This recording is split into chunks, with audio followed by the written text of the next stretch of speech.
I love routine. I love being in control. These are things that make me feel calm, knowing what to expect. So these last few months, maybe I'm not alone. I feel like I'm in a really bad game of ping pong, being hit back and forth, not knowing what to expect from day to day, not being able to make any plans or knowing what's going to happen. This has been quite an exercise in patience for me. Hi, for those of you who are unfamiliar with me, my name is Jeff Benson. I'm the owner of Mind Body Cheer, and I am a sports performance coach. And what I do is try and help cheerleaders like yourselves reach your goals.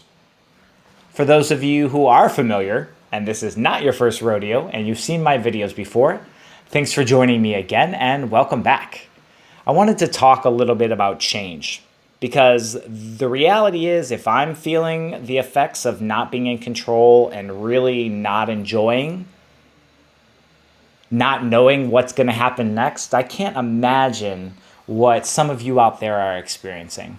So, what I wanted to do today is spend some time talking about things that we can do to help better deal with change.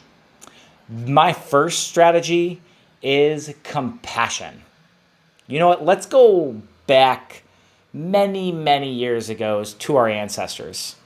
The reality is change was seen as a threat to our ancestors' brains because when they're trying to survive, they tried to seek out things that were familiar and comfortable. I don't know if you're like me, but I feel like I've evolved a little bit past my ancestors. But I know the reality, the science, is that our brains are still wired the same way. Our brains are wired to avoid change because with change comes the unknown. So our little brains, for those of you who are familiar, our little brains try and protect us from change, things that we don't know what's going to happen or when we feel like we don't have control. And so our little brains are going to send a message to our body when it feels threatened to fight, flight, or freeze. So that discomfort a lot of you might be feeling, the unknown, the frustration is all just messages from your brain to try and keep you safe. So the first strategy is have compassion for ourselves. Recognize we're hardwired to avoid change. Now, with that comes some important information. When we can frame change as an opportunity for growth, which is actually our second strategy, which is the growth mindset, we are giving ourselves an opportunity to flourish, to become stronger than our ancestors, to be able to recognize that when we're given the opportunity to deal with change, though it's hard and uncomfortable, and we're going to be compassionate with ourselves during that time, we also see change as an opportunity to become stronger. I mentioned earlier I'm a sports performance coach, and I want to help you reach your goals.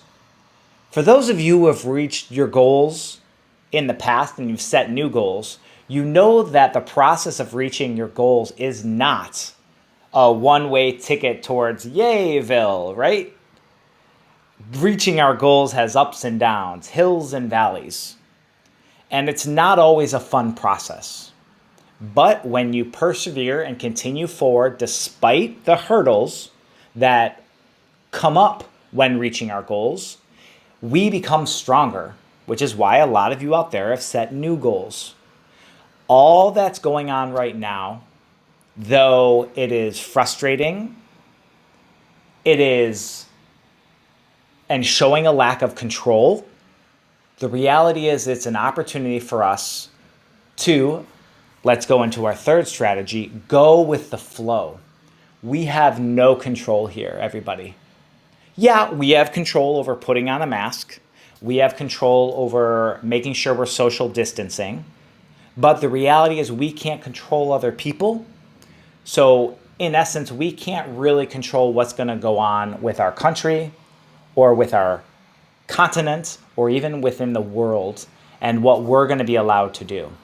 But what we can do as that third strategy is go with the flow. Don't hold on to, it's going to be better when we get to do this. Because when we hold on to looking only at the future, we're making things really frustrating in the present moment. When we go with the flow, what I'm suggesting is that we just follow what we're allowed to do today and show gratitude for what we are experiencing. For many of you out there, your gyms are starting to open up. Think back to where you were 2 months ago when you were locked in your house and every day that you wanted to do cheer, it was a Zoom session. You're at least now in the gym. You're with people that you love and care about. You're at your second home. Have an attitude of gratitude when you go with the flow. Recognize that you're having more than you had before and love it. Spend some time just really having a gracious heart and being thankful for what you've got. My hope is that with these 3 strategies of compassion, growth mindset, and a go with the flow, gracious attitude, you're going to find that the next few months are going to be a lot more joyous. You're going to see yourself slowly reaching your goals. And when you look back at this a year or 2 later, you're going to notice that you are stronger and you are more capable of dealing with things that you weren't capable of just last month. Thanks everybody so much for joining. I look forward to you and talking with you next time. Until then, be well.